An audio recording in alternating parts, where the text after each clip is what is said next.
Palestinian Authority President Mahmoud Abbas has addressed his Fatah party's first Congress in 7 years. Abbas is facing deep economic and political challenges. So what's ahead for the Palestinian movement? This is Inside Story.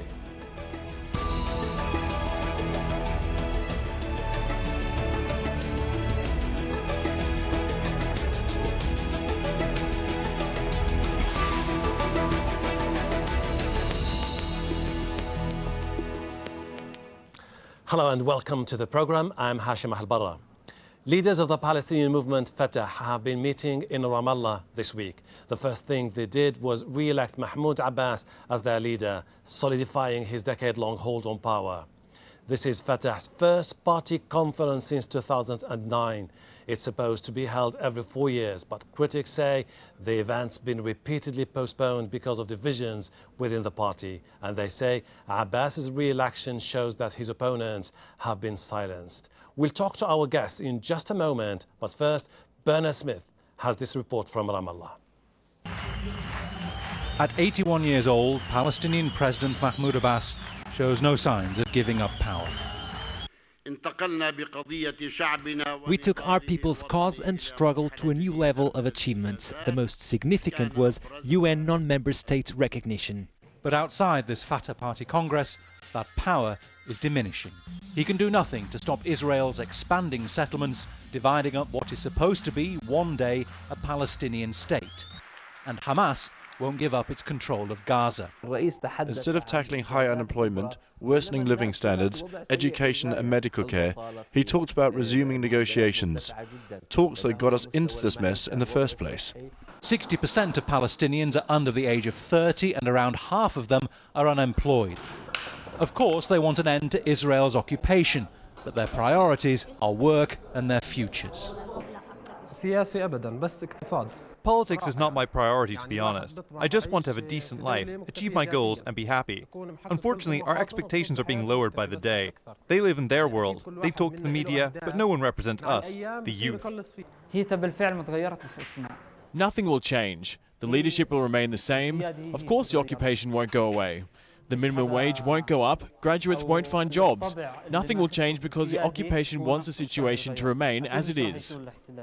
Those who can get permits to cross checkpoints and work in Israel where wages are higher.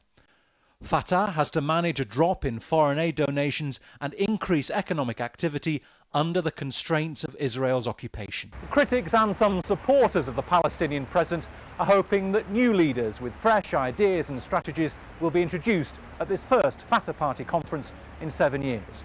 But so far there have been no changes, and anyone opposed to Mahmoud Abbas hasn't been invited. Meanwhile, the prospect of a viable Palestinian state seems to be slipping further over the horizon. Bernard Smith, Al Jazeera in Ramallah in the occupied West Bank.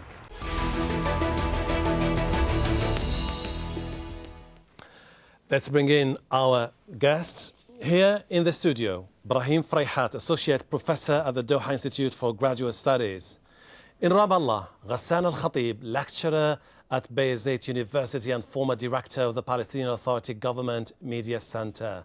And in Cambridge, the UK, joining us on Skype, Ben White, a journalist who specializes in the Israeli-Palestinian conflict.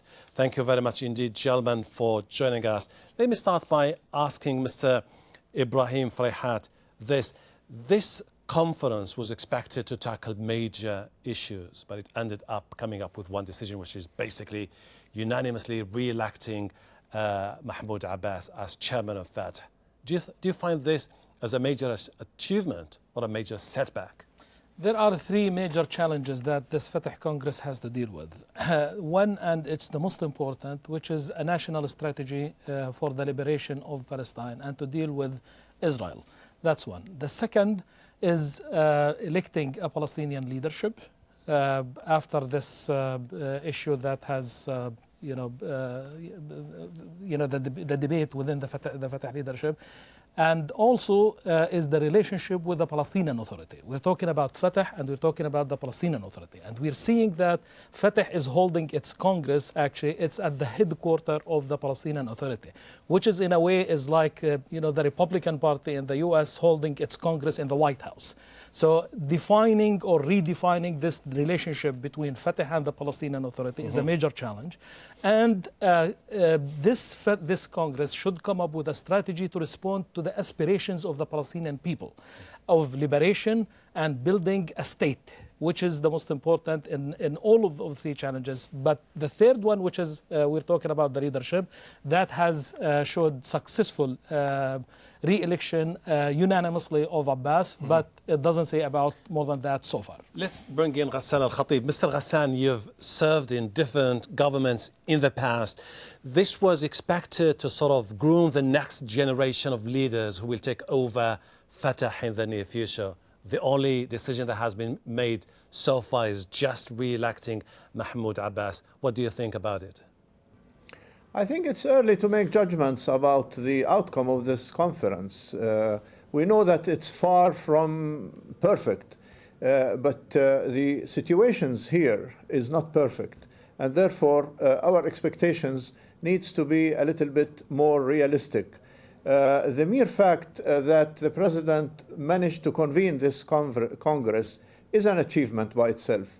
And I need to remind everybody that they have been trying to convene this conference for the last 3 years with no success. Due to internal weaknesses of Fatah, lack of leadership, lack of unity, lack of discipline, convening this conference is going to make probably Fatah a little bit more organized, probably a little bit more unified, and maybe also more disciplined, which is not good enough, but it's going to contribute probably to the stability in the Palestinian political system, and it will allow probably Fatah to have some reforming steps in the other parts of the political system. Like, for example, the promise that we heard from the president that after this conference he will call for elections for the PLO, i.e. convening the Palestinian National Council in order to elect a new executive committee. Now, one of the criteria of judging the success or failure of this Congress is its ability to introduce new blood, new generation to the leadership of Fatah. They're going to present their candidacy today, and the election for the new Central Committee and the Revolutionary Council is going to take place tomorrow. So if they manage to bring down a little bit the average age of these leadership bodies, then I think this by itself is achievement. Again, not good enough, but step in the right direction. We see your point. Ben, this conference comes against the backdrop of simmering discontent in the Palestinian territory about people being sidelined by the political elite, dysfunctional institutions, particularly the PNC. Do the Palestinians come out after this conference with more clarity about how to move forward in the future? I think overall, the conference is going to leave some of the big questions unanswered, as the previous guests have mentioned. These questions involve the issue of the strategy for best confronting the Israeli occupation, how to deal with the international community. It also includes questions such as how to approach the ongoing national division between Fatah and Hamas. And as Ghassan said, even if the conference achieves some limited goals, it won't be able to provide answers or comprehensive answers to those bigger questions. So Palestinians will still be left, without some clear answers, at least from Fatah's point of view, to those bigger questions. This comes at a time when both Fatah and Hamas have a lot of energies directed at internal questions, taking into account regional factors too. And of course, the danger is that in the meanwhile, Israel, which is dominated by a right-wing to extreme right-wing government, is quite aggressively pursuing a number of policy directions up to and including the annexation of parts or all of the West Bank. A major source of the internal division within Fatah is the rift between President Mahmoud Abbas and Mohammed-Dahlan, a former security chief. Dahlan was expelled in 2011 after being accused of planning to remove Abbas while living in Abu Dhabi in the UAE. Dahlan has planned several anti-Abbas protests in the occupied West Bank. Abbas has allegedly been arresting supporters of Dahlan and purging them from the party. And there are concerns the Palestinian Authority cannot move forward until this issue is resolved. Let me go to Brahim Fraihat. Brahim Fraihat, we're talking about infighting, rift between two powerful guys here, President Mahmoud Abbas and Mohammed Dahlan. Is this something which is just further complicating the issue for the Palestinian movement? Thank you very much. Let me first agree with Ghassan that it's still early to tell how this is going to turn out at the end. But for at least the past 6-7 years, we've been dealing with a major issue that sabotaged the entire national strategy, which is the internal division in Palestine between Fatah and Hamas. And in the last couple of years, this division was further exacerbated, actually, with internal divisions within Fatah itself, as you said, between Abbas and Dahlan. So on this level, I think Abbas, despite my reservations of having only one leader running for the party and no other competitors, and that we are voting unanimously now like Syria or Egypt or other countries. Nevertheless, I think the fact that it's able to end, at least within the structures of Fatah between Abbas and Dahlan, I think that has been a progress. As Abbas emerged as very successful in sidelining, marginalizing, or to a large extent within the structures of Fatah party to end the relationship with the other party. And not only this, actually this success was further solidified by inviting representatives of Fatah and Hamas. And here we're talking about responding to further divisions on the national level for the first time ever in the history of Fatah Congress to have Hamas and Islamic Jihad attending this. But now, again,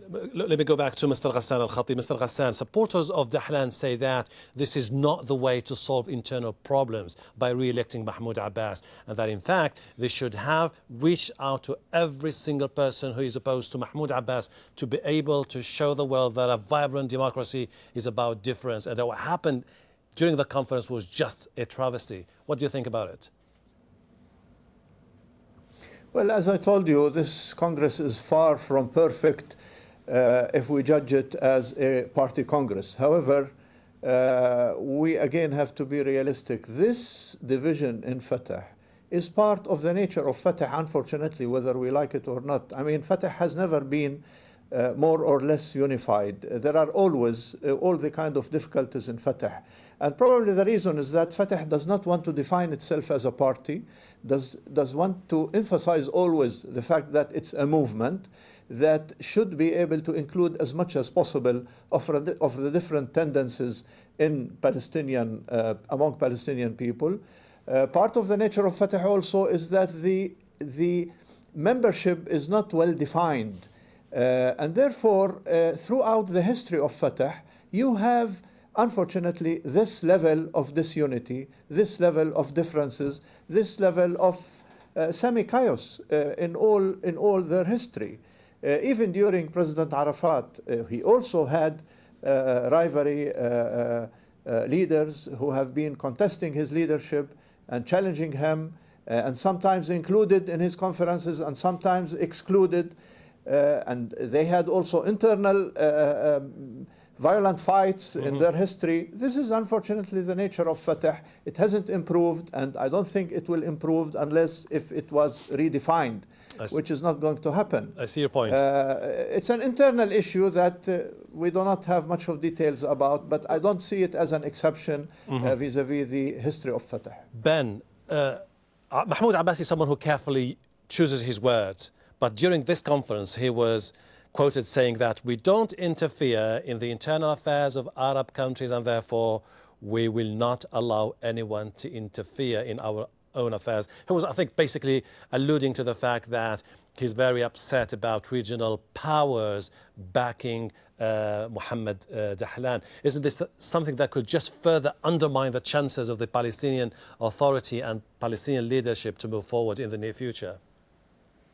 Well, I think a lot of Palestinians in the West Bank and Gaza Strip and in the diaspora amongst the refugee communities too are dissatisfied with both of the main factions, Fatah and Hamas. And one of the main reasons for that is that there is a lot of focus and energies being directed at internal power plays and internal leadership issues, precisely at a quite critical juncture for the Palestinian national movement in general. You know, we're talking about a kind of a time in history where the two-state solution framework is being called into doubt or called into question in terms of its viability, in terms of its desirability. We're talking about, like I mentioned, an Israeli government that is dominated by right-wing factions who are seeking, from their point of view, the total end of a two-state solution and a rejection of a Palestinian state in any shape or form. And of course, you know, in the White House, we're about to see a Trump administration that, at best, will be quote unquote hands-off, which benefits the powerful, of course, or will actually potentially aid and support those right and far-right elements within Israel itself. So, in other words, at this quite critical juncture for the Palestinians, the Palestinians. The focus is not on, actually, for many people, the focus is not on what sort of program can be developed, you know, what is the end goal, how do we get there, but actually the focus is much more on these internal disputes. Okay. Palestinians haven't had the chance to elect their leaders for the past several years. Abbas's last term technically ended in 2009, so he's been ruling by decree ever since. The last parliamentary election was in 2006, which Hamas won.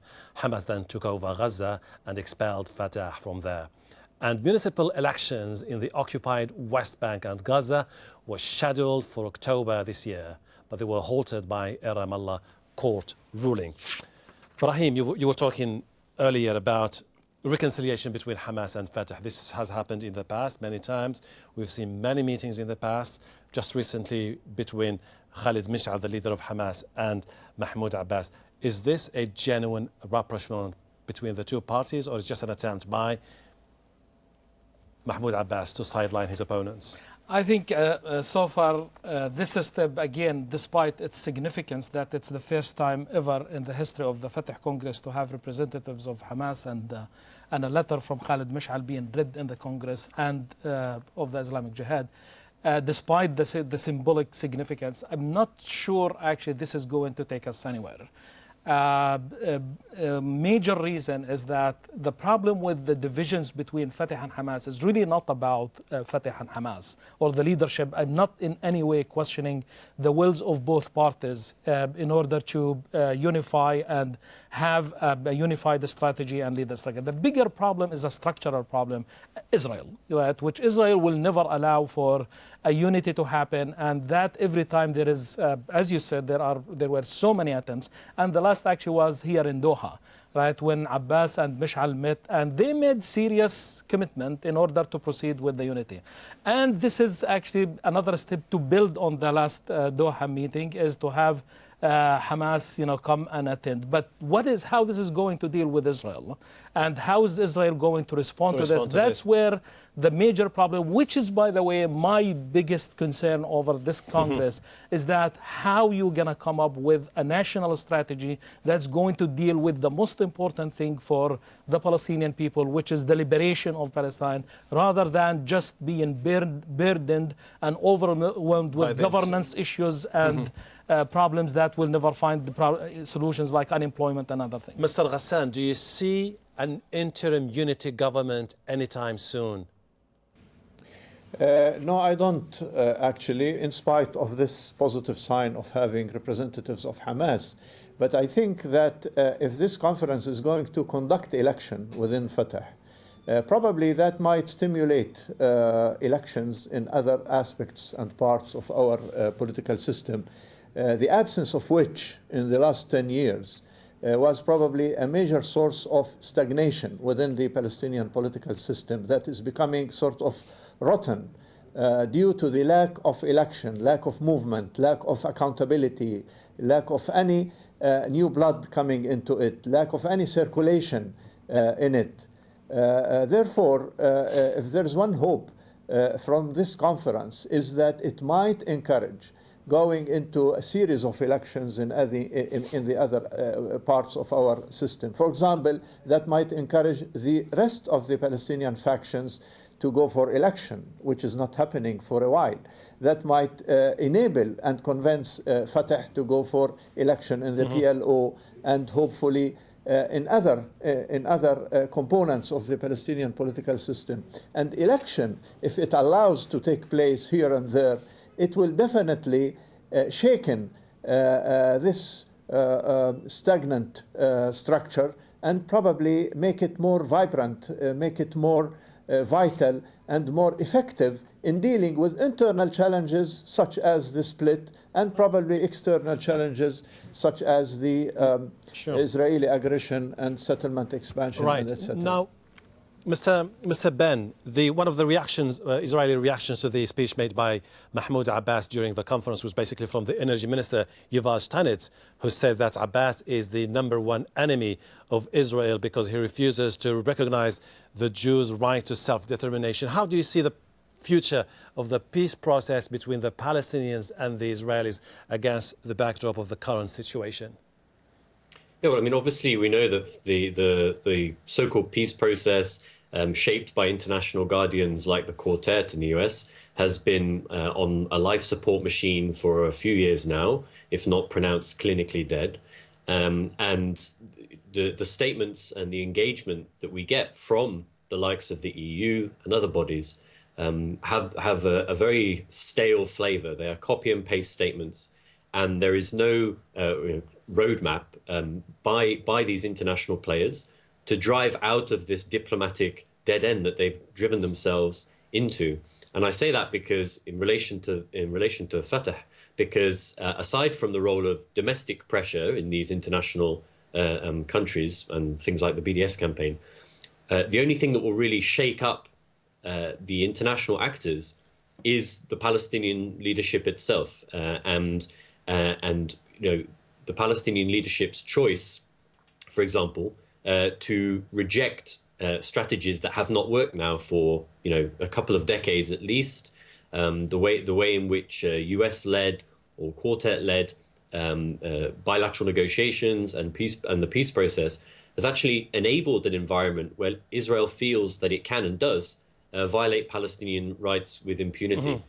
So that there's very much a need for a Palestinian leadership that shakes up that existing status quo when it comes to... I see your point, Mr. Ben. Mr. In less than 1 minute, Mr. Ibrahim, Ben was talking basically about the international community dealing with the Palestinians. Now, Palestinians have been accusing President Obama for being hands-off. Do you think that things will change with President-elect Trump? Well, in less than 1 minute, I think the challenges have never been more dangerous and and stronger than ever before. With a right-wing extremist government coming to the White House, that we know some figures like Michael Flynn as the National Security Advisor. This is going to give you a sign of how this is going to be the next for the Palestinian issue, which adds more pressure on the Fatah Congress, which in my view, the most critical thing about this Congress is that the Palestinian people don't really care about who's in the leadership, whether it's Abbas or Dahlan, Fatah or Hamas. They care about one thing, is how to end this oppressive occupation in Palestine by Israel. And unless this conference, this Congress of Fatah comes up with a national strategy that's going to address this issue and dealing with Trump and the extremist government in the White House, I think this is going to be business as usual, and it's just going to add more frustration to the Palestinian people and exacerbate the problems and that Israel has been creating in the Palestinian territories. Gentlemen, we're out of time. Unfortunately, we won't be able to go through all the details of this really complex political landscape in the Palestinian territory. Mr. Ghassan Al-Khatib, Mr. Ben White and Mr. Ibrahim Fraihat, thank you very much indeed. And thank you too for watching. You can see the program again anytime by visiting our website aljazeera.com, and for further discussion go to our Facebook page, that's facebook.com/AJ Inside Story. You can also join the conversation on Twitter. Our handle is @AJ Inside Story. From me, Hashim Al-Bara, and the whole team here, bye for now.